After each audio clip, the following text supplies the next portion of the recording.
নমস্কার সবাইকে। বাংলাদেশের কারণে দেখবেন পুরো বঙ্গোপসাগর রিজনটাই একটা যুদ্ধক্ষেত্রে পরিণত হয়ে বসে আছে। বাংলাদেশ নিজের তো ক্ষতি করবেই, প্লাস আশেপাশে যতগুলো দেশ আছে সেই সবকটা দেশেরও ক্ষতি করবে। পুরো রিজনটাকেই ক্ষতি করতে চলেছে বাংলাদেশ। বর্তমান সময়ে আমাদের ভারত বলুন বা বাংলাদেশ, দুটো জিনিসই মেনলি ট্রেন্ডের মধ্যে রয়েছে। আমাদের ভারত আর ইউএসএর মধ্যে ট্রেড ডিল, আর দ্বিতীয় হলো বাংলাদেশ আর ইউএসএর মধ্যে ট্রেড ডিল। আমাদের ভারত আর ইউএসের মধ্যে ডিলটা হওয়ার সাথে সাথেই লাস্ট মোমেন্টে ইলেকশনের জাস্ট আগে বাংলাদেশের ইন্টারিম সরকারি লিডার মোহাম্মদ ইউনুস আর বাংলাদেশের এনএসএ খলিলুর রহমান তড়িঘড়ি করে চলে যায় ইউএসএতে বাংলাদেশের ট্যারিফের পার্সেন্টেজটাকে কমানোর জন্য। কমানো হয় 20% থেকে নামিয়ে মাত্র 19%। বাট বাংলাদেশ যদি ইউএসএ থেকেই কটনের ইম্পোর্ট করে সেক্ষেত্রে সেই ট্যারিফটা হয়ে যাবে পুরোপুরি 0%। এটা নিয়ে অনেকেই মনে করছে যে বাংলাদেশে বেশ অনেক কিছুই লাভ হয়ে গেল, বাংলাদেশ জিতে গেল, আমাদের ভারত হেরে গেল, অনেক কিছু গেন করে ফেললো এখানে বাংলাদেশ, যেখানে অ্যাকচুয়াল গেনটা কিন্তু হলো 0। কারণ বাংলাদেশ ইউএসএ থেকে কটনের ইম্পোর্ট করবে, যেগুলো প্রাইসে হয় আমাদের ভারতের থেকেও 1.5 গুণ বেশি কস্টলি। আমাদের ভারতের থেকে বাংলাদেশ কটনের ইম্পোর্ট করত, সেখানে এখন করবে ইউএসএ থেকে 1.5 গুণ বেশি কস্ট পে করে। তার উপর আবার ইউএস থেকে যে বাংলাদেশে কটনগুলো ইম্পোর্ট হবে তার জন্য লজিস্টিক্যাল সাপোর্টও আবার রয়েছে, সেক্ষেত্রেও আবার আলাদা করে কস্ট। মানে ইভেনচুয়ালি ইউএসএ থেকে কটনগুলোকে ইম্পোর্ট করার পর বাংলাদেশ যে টেক্সটাইলগুলোকে তৈরি করবে সেটা ইউএসএ পৌঁছাতে সে আমাদের ভারতের টেক্সটাইলের প্রাইসের সমানই হয়ে যাবে।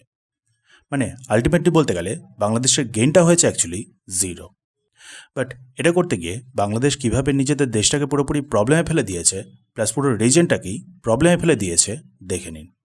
বঙ্গোপসাগরকে বাংলাদেশ কিভাবে যুদ্ধক্ষেত্রে পরিণত করে দিতে চলেছে জেনে নিন। প্রথমে বললাম বাংলাদেশের সাথে ইউএসের ট্রেড ডিলটাতে বাংলাদেশের অ্যাকচুয়ালি গেনটা হলো 0, কিন্তু ইউএস কিন্তু এখানে বেশ অনেক কিছুই গেন করে ফেলেছে। বাংলাদেশ বলতে গেলে নিজেদের সভরেনিটিটাকে পুরোপুরি লস করে দিয়ে বসে আছে। ডিলটার ফলে ইউএস বাংলাদেশের সবকটা মার্কেটেই পুরোপুরি এন্ট্রি পেয়ে গেছে, এমনকি এগ্রিকালচারাল মার্কেটের মধ্যেও। জিএমও প্রোডাক্ট ইউএস এখন বাংলাদেশে এক্সপোর্ট করতে পারবে বিনা কোনো প্রবলেমে, বিনা কোনো বাধাতে। বাংলাদেশ কোয়েশ্চেন করতে পারবে না। ইউএস যেটা সার্টিফিকেট দেবে সেই সার্টিফিকেটটাই বাংলাদেশকে অ্যাকসেপ্ট করতে হবে। ইউএস যেভাবে বলবে ঠিক সেইভাবেই বাংলাদেশকে এই জিএমও প্রোডাক্টগুলোকে ইউজ করতে হবে। সাথে আবার অয়েলের ইন্ডাস্ট্রিতে এন্ট্রি, মেডিকেল ইকুইপমেন্টসের ইন্ডাস্ট্রিতে এন্ট্রি, ফার্মাসিউটিক্যালসে এন্ট্রি, এরকম অনেক কিছু রয়েছে। মানে সিম্পলি বলতে গেলে বাংলাদেশে অ্যাকচুয়ালি কিচ্ছুই পেল না, বাট ইউএস কিন্তু বাংলাদেশে পুরোপুরি বেশ ভালো মতন করেই এন্ট্রি করে ফেলল। নাও এমন না যে পরে গিয়ে এই ডিলটাকে আবার কোনোভাবে চেঞ্জ করা যাবে। ডিলটার মধ্যে ক্লজই রয়েছে যে এরপরে বাংলাদেশে যে কোনো সরকারই আসুক না কেন সেই সবকটা সরকারকেই এই ডিলটাকে অ্যাকচুয়ালি মানতে হবে। যদি না মানে তাহলে তো আবার স্যাংশন, পেনাল্টি। আর ইউএসএতেও ডোনাল্ড ট্রাম্পের পর অন্য কোনো প্রেসিডেন্ট এলেন, সেও কিন্তু চেঞ্জ করতে চাইবে না এই ডিলটাকে। একতরফা লাভ ইউএসএ ক্ষেত্রে।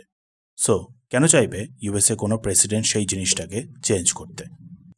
অর্থাৎ বুঝতেই পারছেন বাংলাদেশ বলতে গেলে ইউএসএর এখন বর্তমানে একটা ভাসাল স্টেটে পরিণত হয়ে গেছে। ইউএস যাই বলবে সেই জিনিসটাকেই বাংলাদেশকে এখন করতে হবে। বাট ব্যাপারটা হলো ইউএসের এত কি ইন্টারেস্ট বাংলাদেশে? ওয়েল, উত্তরটা হলো চীন আর আমাদের ভারত। চীন আর আমাদের ভারতের গ্রোথটাকে কাউন্টার করার জন্য ইউএস এই বাংলাদেশে এন্টার করতে চাইছে, বা বলতে পারেন এন্টার করে গেছে।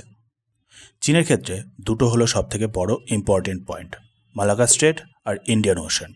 চীনকে অন্যান্য দেশের সাথে ট্রেড করতে হলে এই দুটো পয়েন্ট হলো সবথেকে বেশি পরিমাণে ইম্পর্টেন্ট। ইম্পোর্ট হোক বা এক্সপোর্ট, দুটোর ক্ষেত্রেই সবথেকে বেশি ইম্পর্টেন্ট হলো মালাক্কা স্ট্রেট আর ইন্ডিয়ান ওশান, সাথে আবার বঙ্গোপসাগর। চীন চেষ্টা করছিল বাংলাদেশের মাধ্যমে বঙ্গোপসাগরে পৌঁছতে, দিয়ে আলটিমেটলি ইন্ডিয়ান ওশানে পৌঁছতে, যাতে মালাক্কা স্ট্রেটকেই পুরোপুরি বাইপাস করে দেওয়া যায়। ঠিক যে জিনিসটাই চীন মায়ানমারের সাথেও চেষ্টা করছিল, বাট ইউএস দু জায়গাতেই এসে এন্ট্রি করে ফেলেছে। মায়ানমারে চীনের এক্সিট পয়েন্টটাই পুরোপুরি বলতে গেলে এখন ব্লকড। নাও এখন আবার বাংলাদেশ থেকেও ব্লকড। ভারত মহাসাগরে চীনের কন্টিনিউয়াসলি প্রেজেন্স বাড়ছিল। সো এই ভারত মহাসাগরে প্রেজেন্স বেড়ে যাওয়া সাথে বঙ্গোপসাগর অবধি রিচ, সেই দুটোকে কাউন্টার করার জন্যই ইউএস এই বাংলাদেশে এন্ট্রি করেছে। সাথে আবার দেখুন এখানে আমাদের ভারতকেও টার্গেট করার একটা ব্যাপার আছে। আমাদের ভারতও কন্টিনিউয়াসলি গ্রো করছে, ফাস্টেস্ট গ্রোয়িং লার্জ ইকোনমি। আমাদের ভারতও ডিফেন্সের দিক দিয়ে বেশ অনেকটাই স্ট্রং হচ্ছে। সো আমাদের ভারতকেও কাউন্টার করার জন্য ইউএসের এই বাংলাদেশে এন্ট্রি। একদিকে পাকিস্তান তো অন্যদিকে আবার বাংলাদেশ, এই দুটো উপায়ে আমাদের ভারতকে কাউন্টার করা। অলসো মনে রাখবেন, ব্রিটিশরা যখন আমাদের ভারতে এসেছিল তখন কিন্তু এই বাংলাদেশের পথটাকে ধরেই এসেছিল, বে অফ বেঙ্গলের পথটা ধরেই এসেছিল। প্রথমে ব্রিটিশরা ঘাঁটি বানিয়েছিল পূর্ব বাংলাকে, সাথে বঙ্গোপসাগরকে, দিয়ে তারপর ধীরে ধীরে পুরো ভারতের ওপরে কন্ট্রোলটা নিয়ে নেয়। ঠিক সেরকমই একটা সিচুয়েশন তৈরি হচ্ছে আবার বর্তমানে, কিন্তু বর্তমানে সেখানে ইউএস। মানে সিম্পলি বলতে গেলে বাংলাদেশ নিজেদের সভরেনিটিটাকে তো হারাচ্ছে, সাথে আবার চীনের ইন্টারেস্টকেও হার্ট করছে, সাথে আবার আমাদের ভারতকেও বিশাল পরিমাণে ডেঞ্জারে ফেলে দিচ্ছে। নিজেদের ক্ষতি, সাথে আবার অন্যান্য দেশকেও বিপদে ফেলে দেওয়া। চীনকে কাউন্টার করার জন্য দেখবেন ইউএস বঙ্গোপসাগরে নিজেদের প্রেজেন্সটাকে বাড়াচ্ছে, সাথে আবার আমাদের ভারতকেও কাউন্টার করার জন্য এই বঙ্গোপসাগরের নিজেদের প্রেজেন্সটাকে বাড়াচ্ছে। বঙ্গোপসাগর হয়ে ভারত মহাসাগরে পৌঁছানোর যে চীনের চেষ্টাটা, সেটাকেই পুরোপুরি ভেস্তে দেবে ইউএস। সাথে আবার বঙ্গোপসাগরের ধারে কাছে যে আমাদের স্ট্র্যাটেজিক বেসগুলো রয়েছে সেটার ওপরেও স্পাইং করার চেষ্টা করবে, নজর রাখবে। কন্টিনিউয়াসলি দেখবেন আমাদের বিভিন্নভাবে প্রবলেম তৈরি করে যাচ্ছে, যার ফলে ইভেনচুয়ালি দেখবেন একটা ব্রেকিং পয়েন্ট কিন্তু সামনে চলে আসবে। রিসেন্টলি চীন আমাদের ভারতের প্রতি নিজেদের টোনটাকে আবার পুনরায় সফট করেছে, ইউএস আর বাংলাদেশের মধ্যে ডিলটা হওয়ার পরে তো বিশেষ করে। কারণ বাংলাদেশে তাতে লাভ হোক না হোক, ইউএস কিন্তু বাংলাদেশে পুরো এন্ট্রি করে ফেলেছে, যেটা চীনের ক্ষেত্রে হলো বিশাল বড় একটা কনসার্ন। চীন ভালো মতন জানে যে চীনের স্ট্র্যাটেজিক ইন্টারেস্টটা পুরোপুরি হার্ট হচ্ছে। সো সেই কারণেই আবার আমাদের ভারতের প্রতি সফট টোন। চীন এখন আবার সেই আমাদের ভারতের সাথে এলএসি নিয়ে, স্টেবিলিটি নিয়ে কথা বলা শুরু করে দিয়েছে। চীনের ভাইস ফরেন মিনিস্টার রিসেন্টলি আমাদের ভারতের ফরেন সেক্রেটারি বিক্রম মিশ্রির সাথে মিটিং করেছিল। চীনের বক্তব্য হলো যে চীন চায় এখন আমাদের ভারতের সাথে একটা কোঅপারেটিভ পার্টনারশিপ। দুটো দেশ হলো একে অপরের ডেভেলপ করার জন্য একটা অপরচুনিটি। দুটো দেশ একে অপরের রাইভাল না, দুটো দেশ একে অপরের থ্রেট না। এই জিনিসগুলোকেই চীন এখন বলা শুরু করেছে।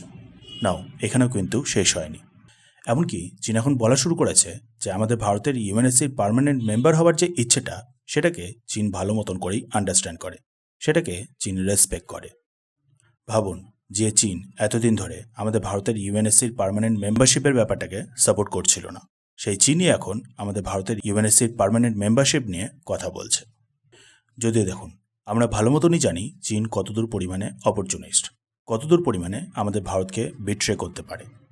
তার উপর ইউএস বর্তমানে এই ইউএনএসসিকেই একটা ইউজলেস বডির মতন করে বানিয়ে দিয়েছে। ইউএনএসসির বর্তমানে কোনো বলতে গেলে ভ্যালুই নেই। বাট যাই হোক, চীন এই জিনিসটা নিয়ে কথা বলা শুরু করেছে, আমাদের ভারতের প্রতি টোনটাকে চেঞ্জ করেছে। রিজনটা কি? রিজনটা হলো ইন্টারেস্টটা হার্ট হওয়া।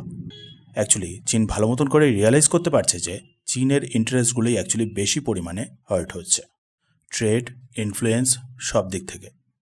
বাংলাদেশের কারণে বেশ অনেকগুলো দেশেরই ইন্টারেস্ট হার্ট হচ্ছে, চীন, আমাদের ভারত আর সাথে আবার মায়ানমার। যার ফলে ইভেনচুয়ালি দেখবেন বঙ্গোপসাগর একটা বিশাল বড় ফ্ল্যাশ পয়েন্টে পরিণত হয়ে গেছে। একটা না একটা দিন ইউএস অবশ্যই বাংলাদেশ থেকে বেরিয়ে যাবে, কারণ ইউএসও বর্তমানে ডিক্লাইন করছে। ইউএস বর্তমানে একটা ডিক্লাইনিং পাওয়ার। সো একটা না একটা সময় গিয়ে ইউএস অবশ্যই বাংলাদেশ থেকে বেরিয়ে যাবে। বাট ততদিনে দেখবেন বাংলাদেশ কিন্তু পুরো ভেতর থেকে ভালো মতন করে হলও হয়ে গেছে, ভেতর থেকে বাংলাদেশ পুরোপুরি খালি হয়ে গেছে। দিয়ে তারপর হয়তো দেখবেন বাংলাদেশকে দ্বিতীয় ইউক্রেনে পরিণত করে দেওয়া হলো, আমাদের ভারত আর চীনকে বিজি করে দেওয়া হলো বাংলাদেশের মাধ্যমে। আর তার জন্যই কিন্তু বঙ্গোপসাগরকে কিন্তু একটা বিশাল বড় যুদ্ধক্ষেত্রে পরিণত করে দেওয়া হবে।